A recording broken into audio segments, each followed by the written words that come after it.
Welcome.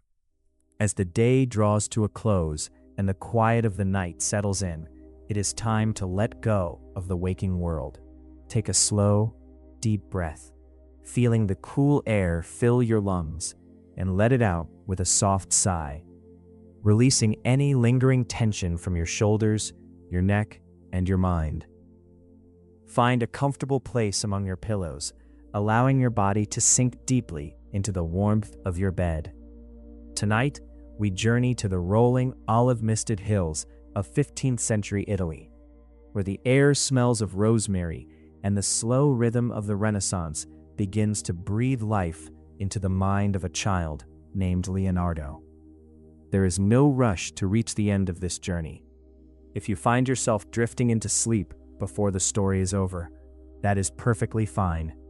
Just let my voice be a steady, gentle guide, carrying you across time and space into a world of quiet wonder.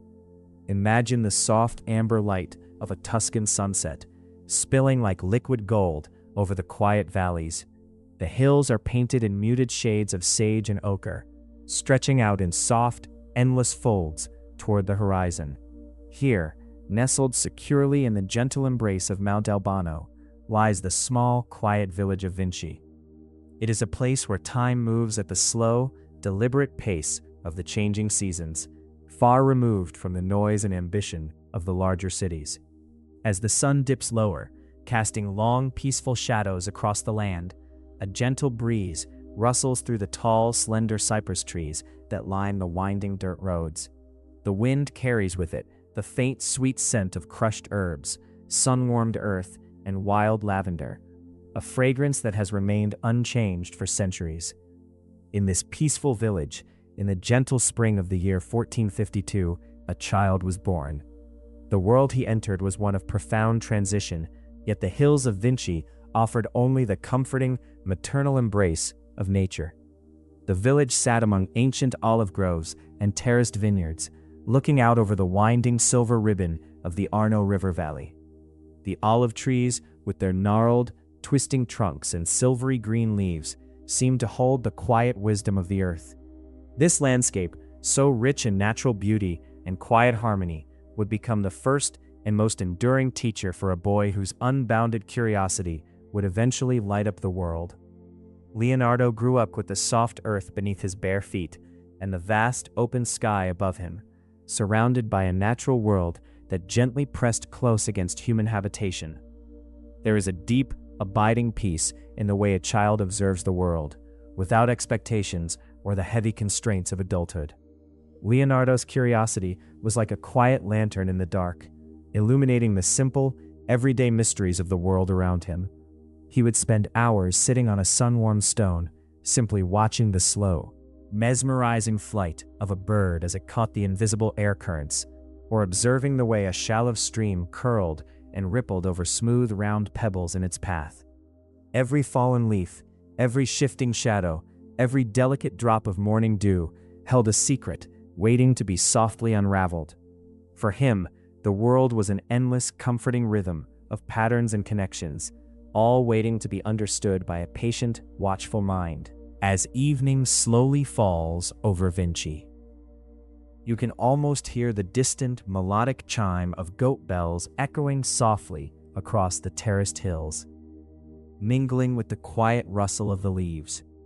The air cools slightly, wrapping the village in a comforting twilight embrace.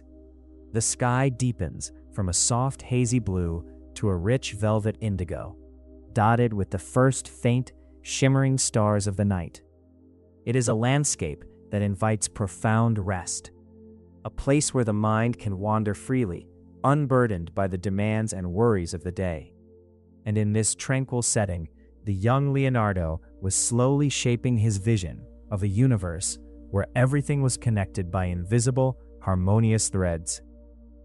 The stone houses of the village are bathed in the fading light, their terracotta roofs glowing warmly against the cooling sky.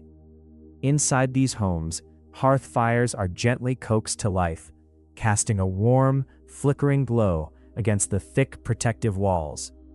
The smell of wood smoke drifts lazily up through the stone chimneys, mingling with the evening mist that begins to settle softly in the hollows of the valley. It is a time for quiet reflection, for sharing hushed, gentle stories around the fire, for letting the weariness of the day dissolve completely into the comforting embrace of the approaching night. Leonardo was what the people of his time called a natural son, born outside the conventional boundaries that defined most lives. While polite society might have seen this as a limitation, in the quiet hills of Tuscany, it was a gentle, unexpected gift of freedom. He was not bound by the strict expectations to follow his father into the meticulous indoor life of a notary. He did not have to spend his days hunched over heavy wooden desks, drawing up rigid contracts, or witnessing endless legal agreements in dusty rooms. Instead, the paths of conventional inheritance were quietly closed to him, leaving the vast open doors of the natural world wide open for his exploring mind. The open fields, the dense forests, and the winding streams became his true inheritance, and he wandered through them with a heart full of peaceful reverence. As the night deepens, the village of Vinci grows even quieter. The only sounds are the steady rhythmic chirping of crickets hidden in the tall grass, and the occasional soft call of an owl from the dark silhouette of the distant woods. The world is settling down, folding itself softly into sleep, just as it has done for countless generations. The young boy, too, rests under this vast canopy of stars, his mind slowly drifting into gentle dreams filled with swirling waters and the graceful wings of flying creatures. His unbounded curiosity, which guided him through the sunlit hours, now softens into a peaceful slumber, trusting that the world will still be there in the morning, full of quiet wonders waiting to be discovered. Let your own mind wander through these ancient, peaceful hills. Feel the gentle breeze that once cooled the face of a dreaming child. Picture the soft, undulating landscape bathed in the silver light of a full moon, a place where nature and imagination rest side by side in perfect harmony. There is nothing you need to do here, nothing you need to figure out. You are simply a traveler in this peaceful valley, moving slowly through the comforting shadows, guided by the same gentle light that once inspired the greatest mind of the Renaissance. The air is still, the earth is warm, and the night is a vast, sheltering embrace. As the first light of dawn slowly breaks over the Tuscan horizon, the world awakens with a quiet, gentle grace. The thick morning mist that gathered in the valleys overnight begins to lift, rising like soft, ethereal curtains to reveal the undulating landscape of Vinci. The air is cool and still, carrying the fresh, earthy scent of dew-dampened soil and the faint, sweet fragrance of wild rosemary. In this peaceful hour, before the village fully stirs to life, the young Leonardo is already awake, his senses attuned to the subtle rhythms of the morning. He steps out of his father's stone house, his feet making hardly a sound on the smooth cobblestones, and breathes in the pristine air. The world before him is a vast open tapestry, woven with the quiet mysteries of nature, just waiting to be patiently unraveled. Leonardo's childhood in the household of his father, Ser Piero, was one of unusual freedom. His father was a respected notary, a man whose days were filled with the meticulous drawing up of contracts, the heavy scent of ink, and the dusty rustle of parchment. It was an important, respectable life, but it was also a life bound by the rigid walls of offices and the strict rules of Florentine commerce. Because of the unconventional circumstances of his birth, Leonardo was quietly excluded from this path. While other boys his age were sent to sit at heavy wooden desks, parsing Latin grammar and learning the dry, repetitive trade of the notary, Leonardo was given the greatest gift a curious mind could receive. He was given time, and he was given the world. His illegitimacy, rather than a burden, became a soft, invisible key that unlocked the doors of the natural world, allowing him to belong entirely to the earth rather than to the strict hierarchies of society. With no formal schooling to confine him, the boy turned the rolling hills of Tuscany into his own vast open-air classroom. He would set out early in the day, walking alone, but never feeling lonely, accompanied by the gentle rustle of leaves and the distant, soothing calls of morning birds. He wandered through the ancient terraced olive groves, where the silver-green leaves shimmered softly in the climbing sun. He observed the deep, twisting grooves in the trunks of the oldest trees, marveling at how they seemed to hold the slow, silent history of the earth in their very bark. He walked through vineyards where the air smelt sweet and heavy with ripening fruit, and climbed into the dense, shaded forests of Mount Albano, where the light filtered down through the canopy in soft, dappled patches of gold and green. In these solitary wanderings, Leonardo began to notice the delicate, hidden patterns that connected all living things. He was captivated by the behavior of water, a fascination that would gently flow through his entire life. He would sit for hours by the edge of a shallow, meandering stream, completely absorbed in the quiet music of the current. He watched how the water gracefully yielded to every obstacle, carving smooth, perfectly rounded paths over ancient stones. He threw small, dry leaves into the stream, carefully tracing their journey as they were caught in tiny, swirling eddies, observing the way the water folded in upon itself in intricate, temporary spirals. To his patient, watchful eyes, the water was not just a lifeless substance, but a living, breathing entity, full of graceful movement and invisible currents. His deep connection to the earth extended far beneath its surface.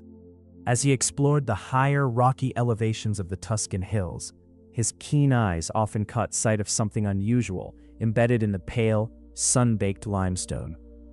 He found the delicate, perfectly preserved shapes of ancient seashells and the spiraling remains of sea creatures that had lived long before human memory. Most people of his time paid little attention to these strange stones, but Leonardo held them gently in his hands, turning them over and over. He slowly began to understand the profound, quiet truth they revealed. He realized that the solid ground beneath his feet, these high and majestic mountains, had once been the floor of a vast, ancient ocean. It was a realization that filled him with a deep, comforting sense of wonder about the slow, unimaginable passage of time and the endless, patient transformations of the earth. When he grew tired of looking down, Leonardo would lie back in the soft, fragrant grass and look up into the endless expanse of the sky. He watched the birds. He did not just see a flock of swallows darting through the air. He observed the precise mechanical perfection of their flight.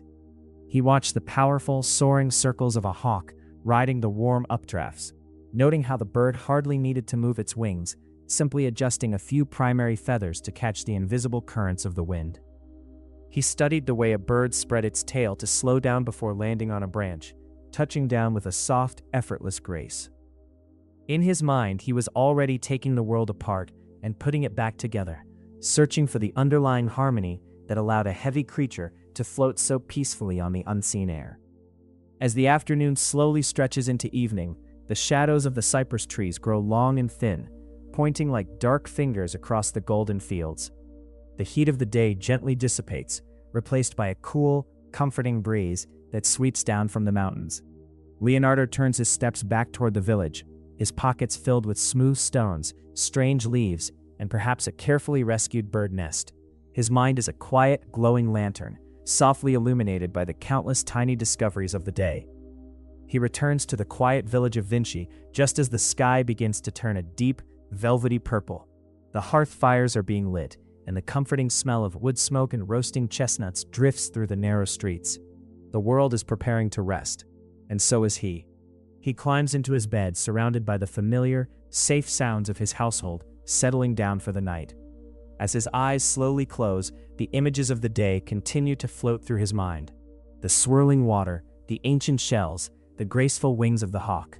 They blend together into a soft, harmonious dream. A peaceful symphony of nature that carries him gently into a deep and restful sleep. The young boy rests, cradled in the hills that shaped him, gathering his quiet strength for the extraordinary life that slowly awaits him. As the years slowly unfurled their quiet tapestry, the time came for the young Leonardo to leave the sheltering embrace of the Tuscan hills. The journey to Florence was not a sudden break from his past, but rather a gentle widening of his world, like a narrow stream softly joining a larger, slower river. He traveled with his father, Ser Piero, descending from the peaceful heights of Vinci toward the great sprawling city in the valley below. As they approached, the towering terracotta dome of the cathedral slowly materialized through the morning haze, a quiet testament to human ambition and grace. The soft, rhythmic clatter of their horses' hooves on the smooth, worn cobblestones announced their arrival into a world far removed from the silent olive groves. Yet, even as the thick stone walls of the city rose up around him, Leonardo carried the quiet, observant peace of the countryside safely within his mind.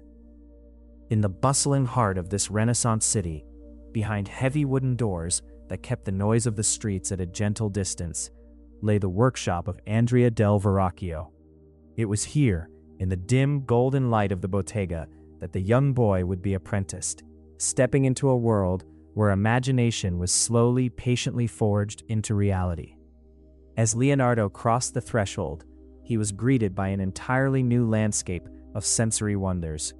The air inside the studio was thick and comforting, carrying the rich, earthy scent of freshly cut timber, the sharp, clean tang of crushed minerals, and the warm, heavy aroma of linseed oil and melting wax. It was an interior world, a sanctuary of creation, where the passage of time was measured not by the movement of the sun, but by the slow, deliberate strokes of a brush and the quiet scraping of a chisel against cool marble. The life of an apprentice in 15th century Florence was one of quiet, meditative devotion to the craft. There was no rush to achieve greatness, only a steady, rhythmic immersion into the fundamental materials of art. Leonardo began his journey with the simplest, most grounding tasks. For long, peaceful hours, he stood before a heavy stone mortar, slowly grinding raw, vibrant pigments into fine, dust-like powders. He learned to coax the deep, celestial blue from lapis lazuli, the rich, warm red from ancient clays, and the soft, earthy greens from crushed malachite. As he worked the pestle in smooth, endless circles, his mind fell into a tranquil, focused rhythm. The repetitive motion was not a burden, but a quiet form of meditation, allowing his thoughts to drift freely while his hands learned the intricate, intimate language of the physical world. Gradually, the young apprentice moved on to the delicate process of preparing the wooden panels that would soon hold the master's visions. He learned to apply layers of gesso, smoothing the chalky white paste with a gentle, patient touch, until the surface was as flawless and pristine as a frozen winter lake. He discovered the deep, comforting satisfaction of mixing the finely ground pigments with thick, golden oils, watching as the dry powders slowly transformed into rich, buttery pools of color. To Leonardo, these materials were not simply inert tools. They were living substances, carrying the ancient essence of the earth from which they were drawn. He approached his work with the same quiet reverence he had once shown the seashells and the winding streams of his childhood, seeing the hidden harmony in every drop of paint and every grain of wood. Even within the enclosed, softly lit spaces of the workshop, Leonardo's unbounded curiosity continued to quietly illuminate his surroundings, while the other apprentices, talented young men who would one day become masters themselves, focused diligently on copying the graceful lines of classical statues. Leonardo looked deeper.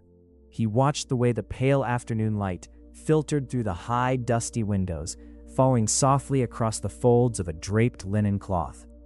He studied the gentle, almost imperceptible transitions between light and shadow, noting how the edges of objects never truly ended in a sharp line, but rather dissolved gracefully into the space around them. His mind was quietly dissecting the mechanics of vision itself, seeking to understand not just what the eye saw, but how the delicate behavior of light shaped the very reality of the room. This patient, watchful intelligence did not go unnoticed by his master.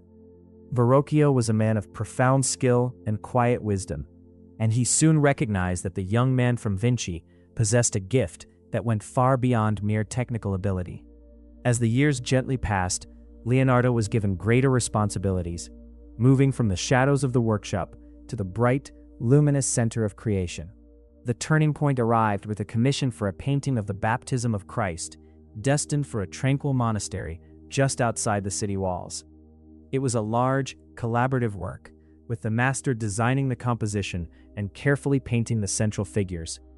But in a gesture of profound trust, Verrocchio assigned his young pupil a small yet significant task, asking him to paint a single angel kneeling quietly in the lower left corner of the wooden panel.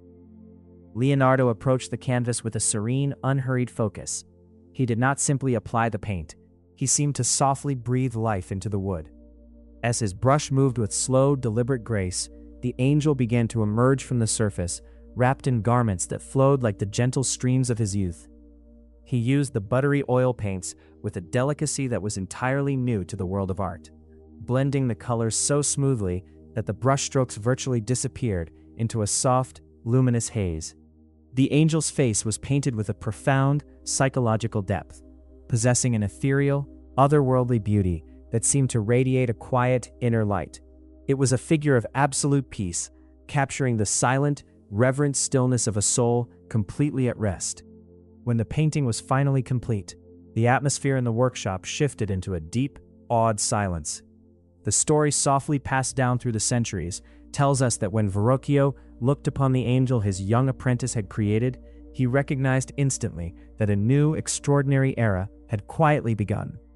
The master saw a level of grace and technical perfection that transcended his own considerable abilities. It is said that in a gesture of profound, peaceful acceptance, he gently laid down his brushes, knowing that his student had gracefully surpassed him. There was no anger or jealousy in this realization, only the quiet, comforting knowledge that the torch had been passed and that the future of art was safe in the hands of this remarkable young man. By his 20th year, Leonardo was officially recognized as an independent master, his name inscribed softly in the ledgers of the Florentine Painters Guild. Yet despite his rising stature, he remained entirely untouched by the rush of ambition or the noise of the bustling city. He was still the same quiet observer who had once wandered the misted hills of Tuscany, carrying his internal lantern through the complex, shifting landscapes of human creation. As the evening shadows slowly lengthen across the narrow, cobblestone streets of Florence, we can imagine him returning to his quiet quarters. The comforting scent of linseed oil lingers softly on his hands, and his mind is already drifting away from the day's labors, floating gently toward the endless, starry mysteries of the approaching night. There is nothing left to solve today, only the quiet embrace of rest. As the golden light of the Florentine afternoon warms the worn stone facades of the city, we find Leonardo stepping out from the quiet sanctuary of his workshop and into the gentle hum of the streets. He is a young man now, recognized as an independent master by the Painters Guild, yet he moves through the bustling squares with the same unhurried, observant grace he once carried through the olive groves of his childhood. The Florence of these years is a city of remarkable beauty, where the air seems to vibrate with the quiet thrum of poetry and art. The narrow streets are lined with the workshops of craftsmen, the scent of fresh leather, warm bread, and blooming jasmine mingling softly in the mild, comfortable air. Among the merchants and the nobles, Leonardo is a striking presence. Contemporary accounts tell us of his unusual physical beauty, his tall, elegant frame, and his long, flowing hair that catches the amber light of the declining sun. But it is his gentle spirit that truly distinguishes him from the ambitious crowds. He walks through the busy markets not with the hurried stride of commerce, but with the slow, deliberate pace of a man who sees the world as an endless, comforting mystery waiting to be admired. He often wears tunics of rose pink, a color that reflects his warm, unconventional heart, and he greets everyone, from the highest noble to the poorest merchant, with a soft, equal kindness. One of his most beloved habits, a gentle rhythm he practices as he wanders the market squares, speaks volumes of his profound connection to the natural world.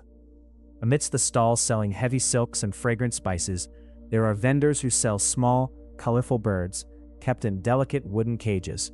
Leonardo, remembering the sweeping, unhindered flights of the hawks and swallows over the Tuscan hills, feels a deep, quiet kinship with these creatures. He approaches the vendors, his voice calm and melodic, and purchases the cages, one by one. With careful, reverent hands, he unlatches the tiny wooden doors.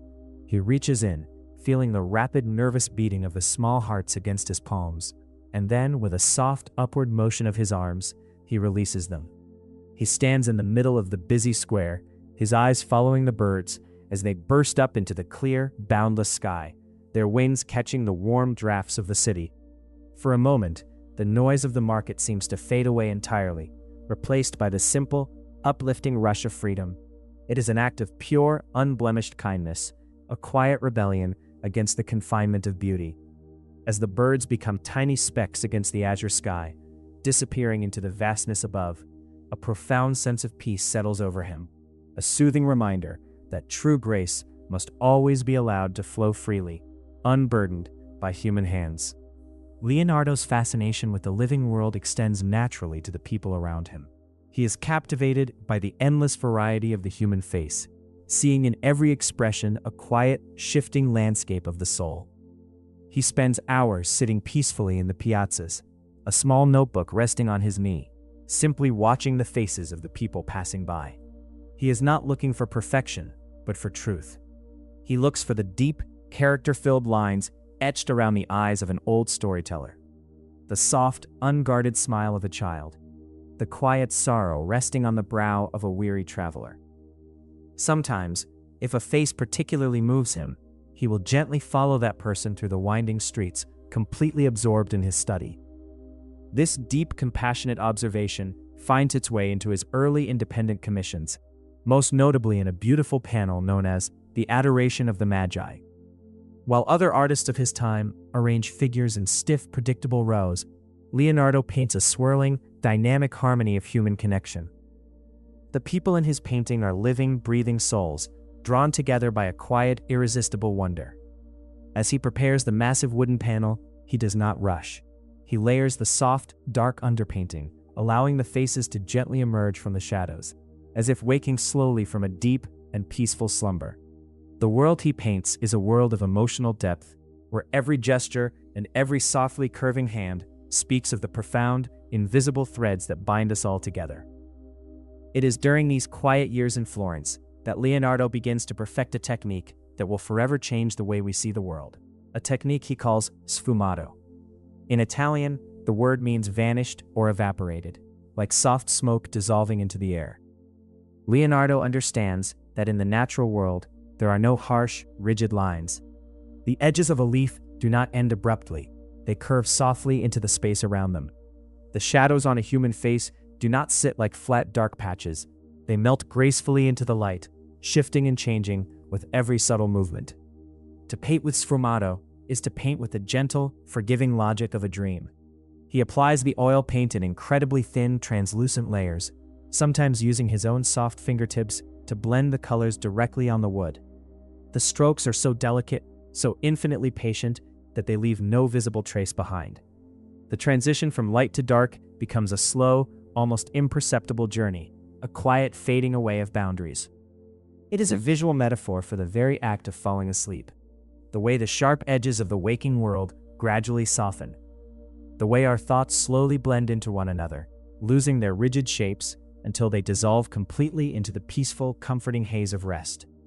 Let your own mind embrace the gentle wisdom of sfumato. Allow the sharp outlines of your day to blur and soften. There is no need for hard edges or definite answers here. The worries and the lists, the tasks and the obligations, they can all lose their shape, evaporating like soft smoke into the quiet night air. Just as Leonardo blended the shadows on his canvas until they were perfectly, smoothly integrated, you too can let the light and the dark of your day merge into a single peaceful twilight. Every breath you take softens the world around you a little more, wrapping you in a warm, comfortable haze. As the sun finally sets behind the hills surrounding Florence, the city slowly quiets down. The bustling markets are empty, the vendors have gone home, and the cobblestones cool under the rising silver moon. The air grows still, and a deep, velvet darkness wraps itself gently around the terracotta roofs and the ancient stone towers. In his room, Leonardo cleans his brushes, the rhythmic swish of the bristles in oil, a soothing, repetitive sound. He wipes his hands on a linen cloth, the soft scent of lavender and earth lingering in the quiet air. The day is done. The canvas rests, patiently waiting for the morrow, and as the master lies down, his mind floating easily toward the realm of dreams, the whole world seems to breathe a long, slow sigh of relief, settling comfortably into the welcoming embrace of the night. As the seasons slowly turned, and the gentle winds of change swept softly through the Tuscan valleys, Leonardo felt the quiet, irresistible pull of a new horizon. In the year 1482, he carefully packed his few earthly possessions, gathered his brushes, his tools, and his ever-growing collection of leather-bound notebooks, and set his sights northward, toward the wealthy and powerful city of Milan. The journey across the Italian peninsula was a slow, deliberate passage through a shifting landscape of profound, tranquil beauty. He rode steadily, the rhythmic, comforting sway of his horse carrying him gradually up through the cool, crisp air of the Apennine Mountains. Here, the familiar olive groves of his youth gracefully gave way to dense, ancient forests of chestnut and oak, their heavy green leaves whispering softly in the mountain breeze. As he crossed the high passes, the vast, misty expanse of the northern plains slowly revealed itself, a seemingly endless, fertile valley stretching out like a calm, gray-green ocean under the soft, diffused light of the morning sun. There was no rush to his travel, only the steady, meditative progression from one world into the next, allowing his mind to gently untangle the thoughts of the past and weave them seamlessly into quiet dreams of the future. Upon his arrival, the city of Milan presented a striking, yet welcoming contrast to the warm, sunlit squares of Florence. This was a city of stately power, wrapped comfortably in the cool, damp embrace of the northern climate. At its heart stood the Castello Sforzesco, a massive, imposing fortress of thick brick walls and towering protective battlements. Yet as Leonardo crossed the heavy wooden drawbridge and passed into the expansive inner courtyards, the formidable exterior gave way to an environment of astonishing refinement, luxury, and grace. He had come to offer his services to the court of Ludovico Sforza, a ruler who possessed a deep, abiding appreciation for beauty, intellect, and the quiet harmony of the arts. The atmosphere within the ducal palace was one of hushed, deliberate elegance. As Leonardo walked slowly through the long, echoing corridors, he was entirely enveloped by the subtle, comforting acoustics of the court. The air was continuously filled with the soft, melodic plucking of distant lutes, the gentle murmur of thoughtful conversations, and the luxurious, rhythmic rustle of heavy silk garments trailing smoothly over polished marble floors. Leonardo did not introduce himself to his new patron merely as a painter of pictures. He arrived bearing a gift of his own exquisite creation, a magnificent silver lyre, carefully and lovingly sculpted in the delicate shape of a horse's skull. It was a masterpiece of both visual art and acoustic engineering, elegantly combining his deep affection for the animal world with his profound understanding of how sound travels through the air. As he stood peacefully before the gathered nobles of the court, the warm golden candlelight catching the gleaming silver curves of the instrument, he gently drew his fingers across the strings. The music that filled the high-vaulted chamber was pure, resonant, and deeply soothing, washing over the listeners like a warm, gentle wave on a quiet shore. The notes lingered in the air, vibrating softly before fading into the heavy tapestries that lined the walls. In that peaceful, harmonious moment, the court recognized that they were in the presence of a mind that saw no boundaries between the different realms of beauty. The silver lyre was a quiet testament to his belief that everything in the universe, from the tension of a musical string to the flow of a river, was bound together by the same elegant, invisible laws. For many years, Leonardo thrived in the sheltered, supportive embrace of the Milanese court. He became a beloved, reassuring presence, moving gracefully through the quiet, predictable rhythms of palace life.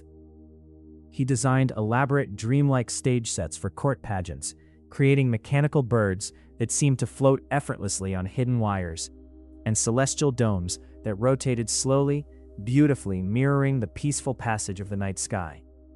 But beneath these gentle courtly entertainments, his mind was continually engaged in profound, solitary meditations on the natural world. He was given a generous allowance and a quiet, spacious workshop, a tranquil sanctuary where he could study, invent, and imagine without the pressing demands of the commercial world outside. It was a time of immense, soothing intellectual freedom, a period where he could simply sit for hours in undisturbed silence, watching the way dust motes danced slowly in a solitary shaft of sunlight, or tracing the delicate branching veins of a single fallen leaf. It was within this supportive, patient environment that Leonardo was entrusted with the most ambitious project of his life, the creation of a colossal bronze monument known simply as the Gran Cavallo, or the Great Horse. Intended to honor Ludovico's father, this equestrian statue was conceived on a scale that had not been attempted since the ancient days of Rome. But for Leonardo, the immense size of the project was not a source of anxiety. Rather, it was a welcome invitation to engage in a slow, deeply satisfying exploration of form, weight, and structure. He approached the Great Horse with the quiet, deliberate patience of a monk illuminating a sacred manuscript. He spent months simply observing the magnificent, heavy stallions kept in the ducal stables. He watched them graze peacefully in the morning mist, noting the languid, effortless grace of their movements. He studied the intricate mechanics of their joints, the gentle curvature of their necks, and the way their powerful muscles rippled softly beneath their sleek coats as they shifted their weight from one leg to another. His notebooks from this period became a beautiful, quiet symphony of anatomical drawings, each line a careful, respectful tribute to the living creature. Only when he felt he truly understood the inner, hidden harmony of the horse did he begin to shape the physical monument. In a spacious, sunlit courtyard surrounded by high brick walls, a massive armature of iron and wood was slowly, carefully erected. Over this silent skeleton, Leonardo and his dedicated assistants began to gently pack layers of rich, damp clay. The smell of the wet earth filled the air, a grounding, ancient scent that connected the refined, elevated world of the court to the simple, enduring elements of nature. Month after month, year after year, the great clay model grew, rising 24 feet into the quiet Milanese sky. It was a slow, meditative process of adding and smoothing, stepping back to observe, and gently pressing the clay until the perfect, powerful form of a rearing stallion was captured entirely in stillness. When the towering clay model was finally completed, it stood as a breathtaking, dreamlike monument to human patience and artistic vision. Visitors would come and stand in awe beneath its massive shadow, their voices naturally dropping to a reverent, hushed whisper in the presence of such silent majesty. However, the world outside the peaceful walls of the courtyard was slowly shifting, and the vast amounts of bronze required to cast the statue were ultimately diverted to other, more pressing needs of the state. The great horse was never cast in metal. It remained forever in clay, a beautiful temporary guardian that would eventually softly surrender back to the earth from which it was formed. But in the quiet landscape of our story, this is not a loss to be mourned. The true masterpiece was never the finished bronze, but the countless peaceful hours of observation, the gentle stroke of charcoal on paper, and the rhythmic, grounding work of molding the wet clay. Leonardo had already captured the eternal essence of the horse in his mind and in his hands. The final material was simply an afterthought. As the deep velvet twilight descends slowly over the Castello Sforzesco, the gentle activity of the day gradually comes to a halt. The wall torches are softly lit along the stone corridors, casting a warm, flickering glow that gently softens the hard, architectural edges of the fortress. In the silent courtyard, the great clay horse stands perfectly still under the rising, silver moon, its smooth, sweeping curves catching the pale night light. Leonardo washes the damp earth from his hands, the cool, clear water offering a refreshing end to the day's quiet labors. He steps out into the mild night air, taking a deep, slow breath, feeling a profound sense of satisfaction in the unhurried, patient unfolding of his work. Let your own mind find that same patient, steady rhythm. Allow the grand, unfinished projects of your own life to simply rest for now, trusting deeply that the effort itself is beautiful. Sink effortlessly into the comfortable, welcoming weight of your blankets, just as the heavy, damp clay settled gracefully over the wooden frame, finding perfect balance, quiet harmony, and complete stillness in the soothing embrace of the night. As the great city of Milan slumbers under the thick protective blanket of the northern night, the bustling courtyards and echoing halls of the Sforza castle finally fall into a deep, uninterrupted silence. The heavy wooden doors are secured, the horses in the stables rest quietly in the fragrant hay, and the cool night air settles softly over the terracotta rooftops.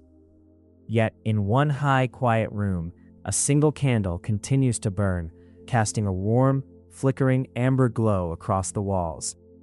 Here, seated at a heavy wooden desk, we find Leonardo, wrapped comfortably in a dark cloak against the midnight chill.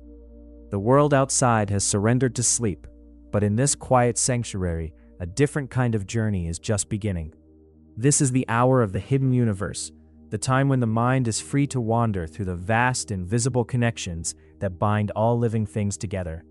Spread out before him on the smooth surface of the desk are the tools of his private exploration: a cluster of precisely cut goose feather quills, a small glass pot filled with rich, dark iron gall ink, and a stack of thick, textured paper, its edges slightly uneven and soft to the touch. Leonardo reaches out, his movements slow and deliberate, and dips the tip of the quill into the dark, waiting pool of ink.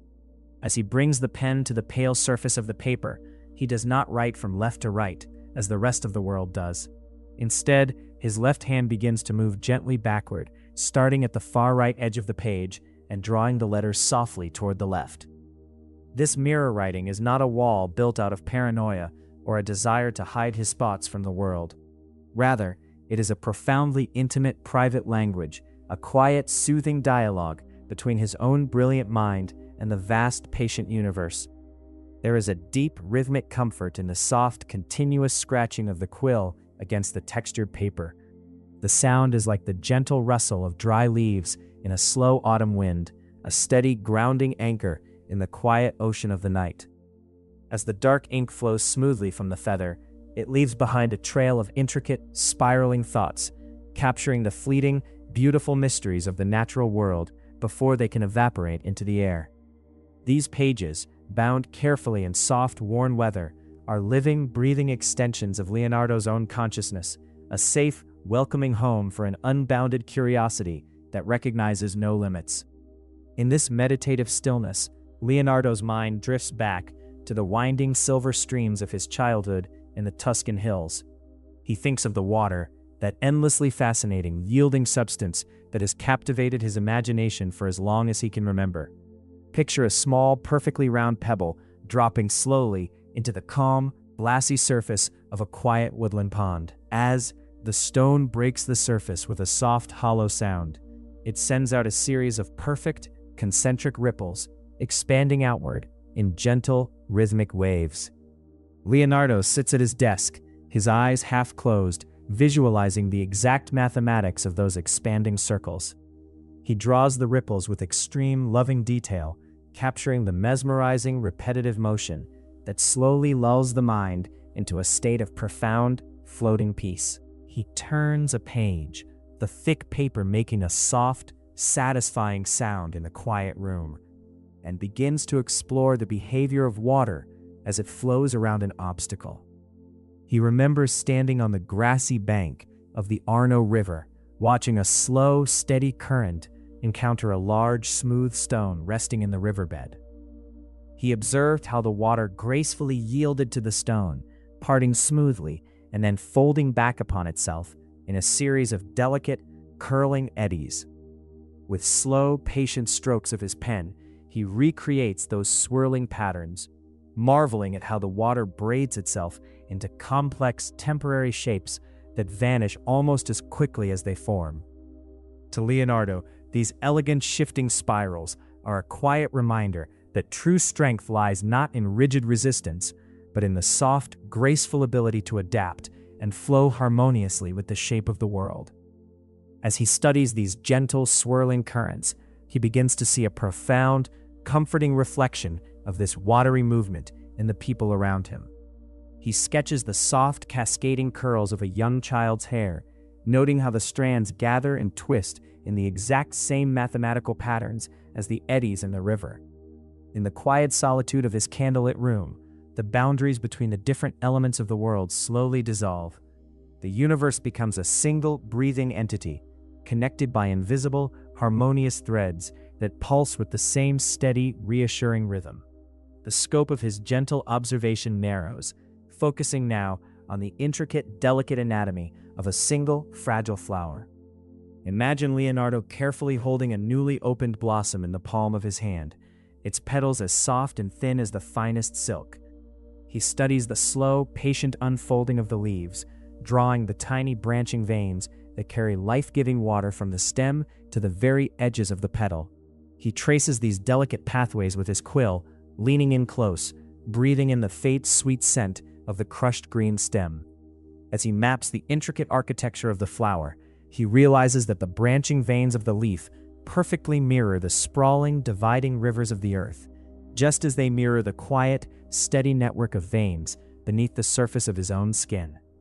It is a deeply soothing realization, a quiet reassurance that the smallest, most fragile things in the world carry the exact same wisdom as the largest. The night deepens, and the candle burns a little lower, casting long, soft shadows across the scattered pages.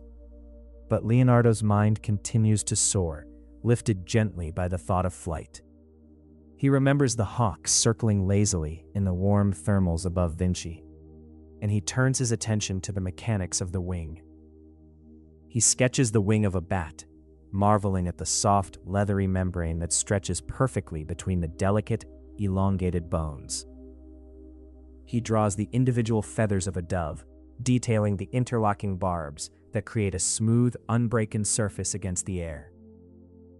He understands that the air is not an empty void, but a fluid, invisible ocean, thick enough to support the weight of a bird, just as a quiet pond supports a floating dry leaf.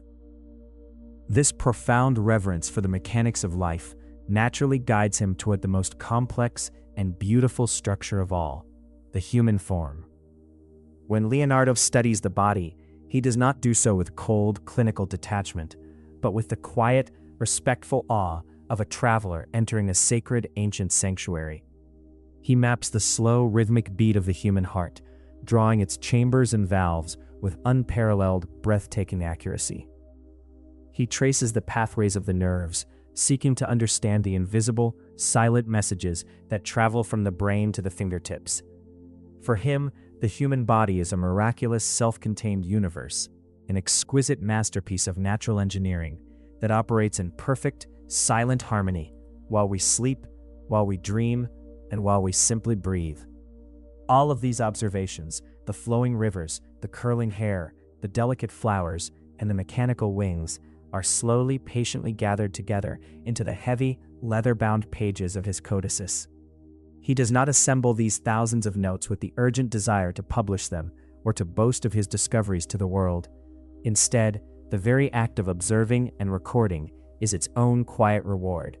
It is the work of a mind attempting to gently cup the soul of the world in its hands, holding it with the same infinite care one might use to hold a tiny sleeping bird. The notebooks become a vast, silent repository of wonder, a place where art and science blend so seamlessly that they become completely indistinguishable, resting together in perfect, eternal balance. As the darkest hours of the night slowly give way to the first faint hint of pale gray light on the eastern horizon, the candle on the desk finally sputters and burns down to a soft, glowing ember.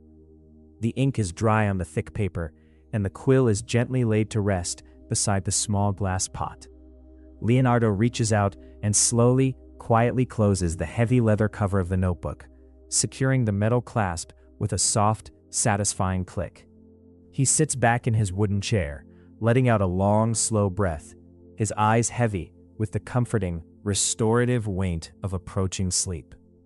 The hidden universe has been documented for another night, and the mysteries of the world are safely preserved on the pages before him. Let your own thoughts follow the gentle closing of the book. The wonders of the world, the swirling waters, and the delicate leaves are safely recorded and put away. There is no need for your mind to hold on to them any longer. Just as the petals of the flower slowly fold inward to protect themselves from the cool night air, allow your own awareness to gently turn inward, softening and blurring around the edges. The room is quiet, the shadows are deep and comfortable, and the vast, invisible connections of the universe are holding you safely in their peaceful, rhythmic embrace. Rest now, trusting that the world will continue its slow, harmonious dance until the morning light softly returns. As the quiet, solitary hours of the night slowly recede, giving way to the pale, gentle light of a Milanese morning, our journey takes us softly away from the echoing halls of the ducal palace. We move gracefully through the winding cobblestone streets toward a place of profound, enduring peace. Nestled comfortably within the city lies the convent of Santa Maria delle Grazie, a sanctuary of quiet devotion where time seems to slow its relentless pace, moving only to the comforting, rhythmic tolling of the monastery bells. Here, the air is thick with the scent of ancient cool stone, melting beeswax candles, and the faint, sweet trace of incense that lingers softly in the high vaulted ceilings. It is a world entirely removed from the noise of commerce and the shifting tides of political power. A hushed, tranquil haven where the mind is gently encouraged to turn inward and seek a deeper, silent harmony. At the heart of this peaceful complex is the Refectory, the large rectangular dining hall where the Dominican friars gather to share their simple daily meals in absolute silence. It is a long, beautifully proportioned room with high, arched windows that allow the soft, diffused light of northern Italy to filter down in pale golden shafts. Dust motes dance lazily in these quiet beams of light, suspended in the still, undisturbed air. The simple, heavy wooden tables of the monks are lined up in neat, orderly rows, their surfaces worn smooth by years of quiet, patient use. At the far end of this vast, echoing hall, a massive blank wall stretches upward, waiting patiently to be transformed. The friars have asked Leonardo to create a devotional image for this space, a painting that will serve as a gentle spiritual companion as they break their bread in quiet contemplation. If you were to step softly into the refectory during these years, you might look up and see a sturdy wooden scaffolding constructed against the back wall. And there, standing perfectly still, wrapped warmly in a dark cloak against the chill of the old stone, you would find Leonardo. For the master, the act of creation is not measured by constant restless motion. He understands deeply that the quiet, unseen work of the mind is just as vital and just as productive as the physical stroke of a brush. There are days when he climbs the wooden steps, folds his arms, and simply stares at the wall for hours on end, entirely lost in profound, unbroken meditation. He listens to the silence of the room, feeling the cool air against his face, allowing the composition to slowly assemble itself in the vast, peaceful theater of his imagination. He is in no rush. True beauty, he knows, cannot be hurried. It must be allowed to gently rise to the surface, like a slow bubble rising effortlessly through a deep, clear pond. The traditional method of painting on walls, the ancient technique of fresco, required an artist to work with urgent, demanding speed, applying wet pigments to freshly laid plaster before it could dry and harden. But Leonardo's spirit naturally resisted any such confinement. He refused to be hurried by the rapid drying of the earth. Instead, he patiently developed a completely new approach, a delicate experimental mixture of oil and tempera that allowed him to work at his own unhurried pace. He loved the rich, buttery texture of the oils, and he carefully combined them with the traditional medium, inventing a paint that would wait patiently for his touch. This gentle innovation meant he could return to the wall day after day, adding infinitely thin, translucent layers of color, softening a shadow here, blending a highlight there, working with the exact same slow, deliberate rhythm as his own steady breathing, allowing him to weave his beloved sfumato directly into the fabric of the architecture. When he finally began to paint, he brought the full, accumulated weight of his mathematical and architectural studies to the surface of the wall. He did not simply paint a picture. He created an illusion of deep, serene space that seemed to gracefully extend the physical room of the refectory into a quiet, sacred realm. He arranged the 12 apostles behind a long, simple wooden table, grouping them in 4 harmonious clusters of 3. Every invisible line of perspective, The edges of the painted ceiling, the tapestry-lined walls, was precisely, lovingly calculated to converge softly on the serene central head of Christ. This mathematical perfection was not cold or rigid, but deeply, inherently soothing, creating a visual harmony that gently guided the viewer's eye exactly where it needed to rest. The subject of the painting, The Last Supper, is traditionally a moment of dramatic revelation, but Leonardo softens the edges of this human drama, transforming it into a quiet, timeless meditation on the complex landscape of the soul. He spent countless hours wandering the streets of Milan, searching for the perfect, character-filled faces to slowly populate his masterpiece, studying the subtle ways that deep emotion ripples softly across human features. He observed the way hands naturally express the quiet movements of the heart, painting delicate, curving fingers that reach out softly or press gently against a chest. Yet despite the varied reactions of the figures, the overall atmosphere of the mural remains one of profound, balanced stillness. The central figure sits entirely at peace, hands resting gracefully on the table, an anchor of absolute calm amidst the gentle, swirling currents of human feeling. It is a reminder that even in the midst of the world's shifting emotions, there is always a quiet, untouchable center of peace, waiting to be found. As the late afternoon sun begins to dip below the horizon, the golden light slowly retreats from the refectory floor, climbing steadily up the ancient stone walls until it fades completely into the approaching twilight. The heavy wooden doors of the hall gently open, and the Dominican friars file in, their soft leather sandals making barely a sound on the cool floorboards. They take their seats in complete, reverent silence. Leonardo, too, knows that it is time to rest. He cleans his brushes slowly, carefully, the rhythmic motion a comforting end to the day's contemplation.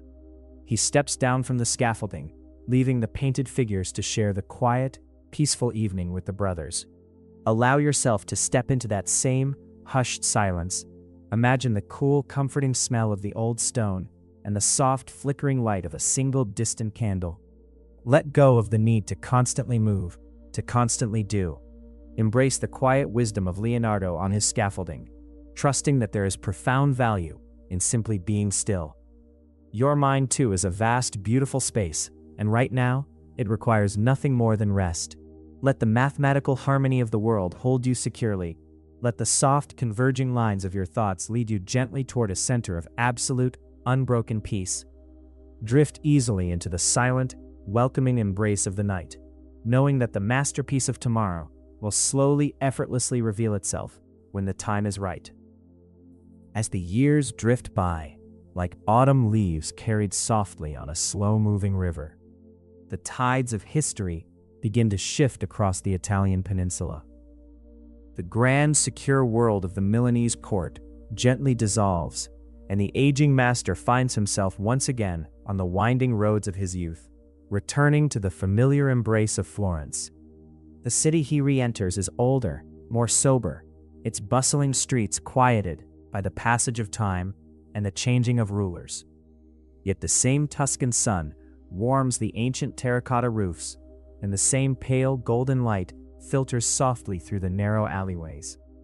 For Leonardo, this return is not a step backward, but a peaceful homecoming, a chance to gather his accumulated wisdom and apply it with the slow, measured grace of a man who has seen the world and found his own quiet center within it.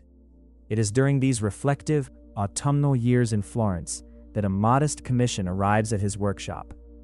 A wealthy silk merchant, Francesco del Giocondo, asks for a simple portrait of his young wife, Lisa Gherardini. When Lisa comes to sit for the master, she brings with her an atmosphere of profound, unhurried calm. Imagine her sitting gracefully in a softly lit room, her hands folded peacefully in her lap, the heavy, dark silk of her dress draping smoothly over her shoulders. There is no grand historical drama here, no sweeping religious narrative to convey. There's only the quiet intimacy of two human beings sharing a still, peaceful space. Leonardo does not rush the work. Instead, he approaches the canvas with infinite patience, using his beloved sfumato technique to gently blur the lines between light and shadow, allowing her form to emerge softly from the darkened background as if waking slowly from a deep, restful slumber.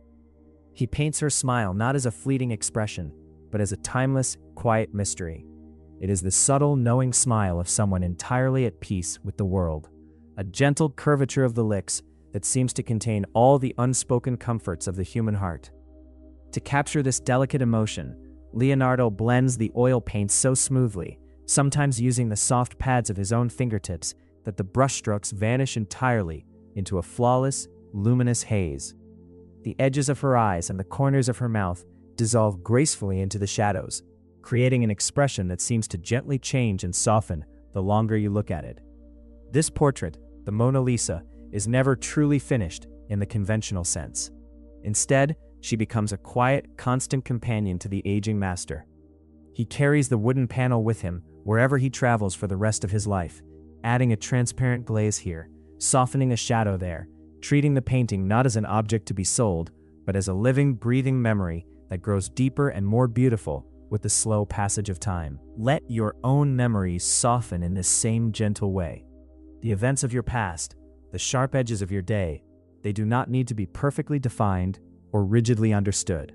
Allow them to blur gracefully, dissolving into the quiet background of your mind, just as the shadows on Lisa's face melt smoothly into the light.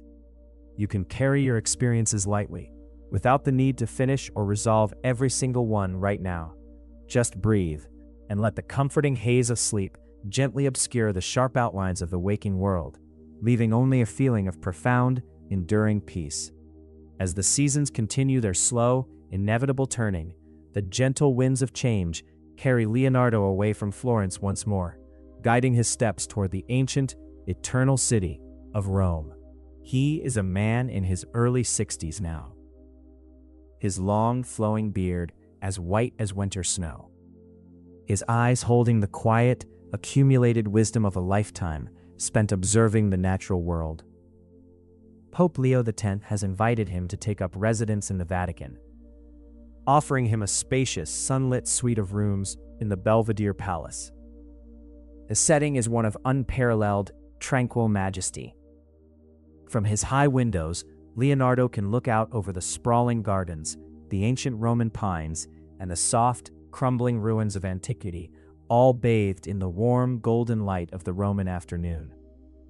The air in the Belvedere is cool and still, scented with the faint fragrance of blooming citrus trees and old, leather-bound books. In Rome, Leonardo is surrounded by a younger generation of artists, men like Michelangelo and Raphael, who are busy filling the vast halls of the Vatican with their sweeping, energetic frescoes. But Leonardo remains entirely untouched by the urgent rush of ambition. He has already proven his mastery to the world, and he feels no need to compete in the hurried race for glory. Instead, he retreats comfortably into the quiet sanctuary of the Papal Library, a vast, echoing hall filled with the accumulated knowledge of the centuries. He spends his days slowly turning the heavy parchment pages of ancient texts, his mind drifting peacefully through the realms of philosophy, mathematics, and the deep, silent laws of nature. In his private workshop, away from the demanding eyes of the papal court, he continues his solitary investigations. He studies the delicate geometry of the human eye, seeking to understand how light gracefully enters the soul. He maps the quiet, rhythmic beating of the human heart, marveling at the profound, silent engineering that sustains our lives while we sleep. These final scientific pursuits are no longer driven by the need to invent or to build, but by a pure, poetic desire to understand the hidden harmony of the universe before he must eventually leave it. The beauty of Leonardo in Rome is the beauty of quiet persistence. He is a man who has learned that the greatest discoveries are not made through forceful action, but through patient, still observation. As the long Roman twilight slowly descends, turning the sky into a canvas of deep violet and soft rose, he gently closes his notebooks, content in the knowledge that the mysteries of the world will continue their elegant dance long after the candle has burned down to a soft, glowing ember. As the complex, bustling world of the Italian court slowly fades into the distance, a final, welcoming invitation arrives for the aging master. Francis I, the young and thoughtful King of France, extends a hand of profound respect, offering Leonardo a place of absolute sanctuary in the gentle green heart of the Loire Valley. And so, in the quiet autumn of his life, Leonardo gathers his most treasured possessions for one last journey. He packs the heavy leather-bound notebooks that contain a lifetime of careful observation, and he gently wraps the wooden panel of the Mona Lisa, keeping his constant, peaceful companion close by his side. The journey across the high, snow-capped Alps is taken slowly, a deliberate and measured passage away from the shifting tides of politics and the demanding voices of ambition, moving steadily toward a horizon of enduring peace. The valley that welcomes him is a landscape of soft, unparalleled beauty, a place where the air feels naturally heavier, carrying the sweet, earthy scent of blooming gardens and the distant, rhythmic murmur of the wide river. The king provides Leonardo with the Château du Clos, a beautiful, comfortable brick and stone manor house nestled comfortably among ancient, towering trees. There are no grand expectations here, no demanding commissions or vast, unfinished walls to trouble his mind. The young king simply wishes to have the great master near him to ensure that the final chapter of this extraordinary life is spent in complete comfort, surrounded by the quiet respect and the absolute freedom he has so deeply earned. It is a perfect, harmonious sanctuary, a place where time no longer rushes forward, but instead pools gently, like a calm, still pond, reflecting the open sky.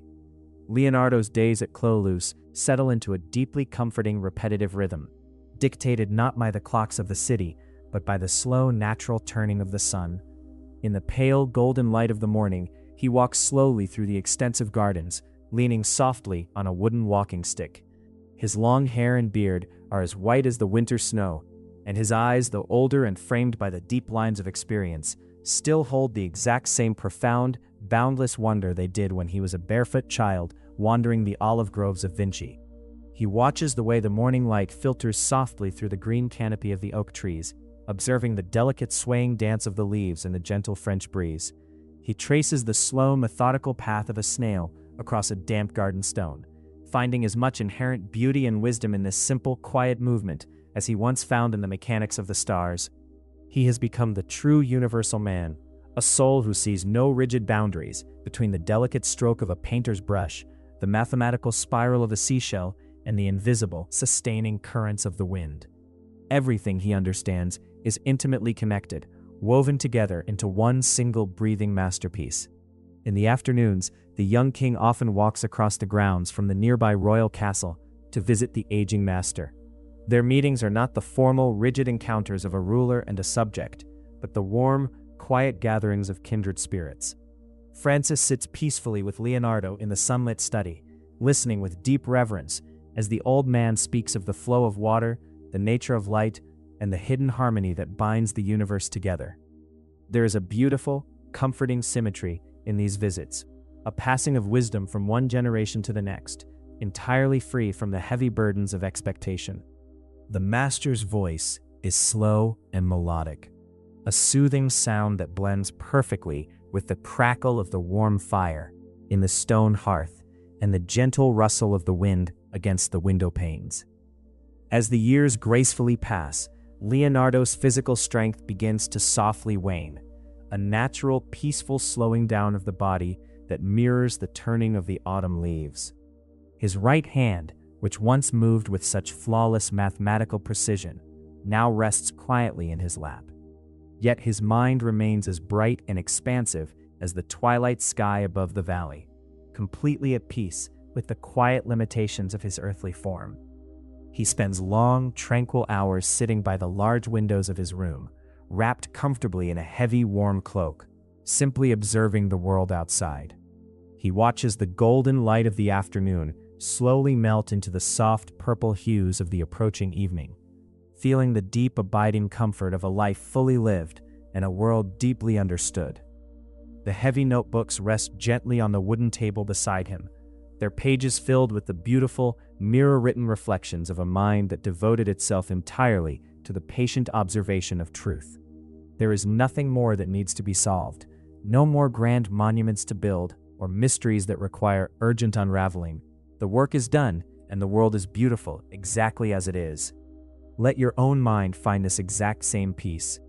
Allow the final, lingering thoughts of your day to settle softly, like dust motes coming to rest on a polished wooden floor in a quiet, empty room. There is no rush, no destination you need to reach, only the comforting, sheltering embrace of the present moment. Just as the old master watched the sun dip below the horizon, feeling the cool, calming presence of the night softly taking hold, you too can surrender to the gentle, rhythmic pulling of the tide. The sharp edges of the waking world are dissolving, evaporating like soft smoke into the dark, leaving only a feeling of profound, enduring safety.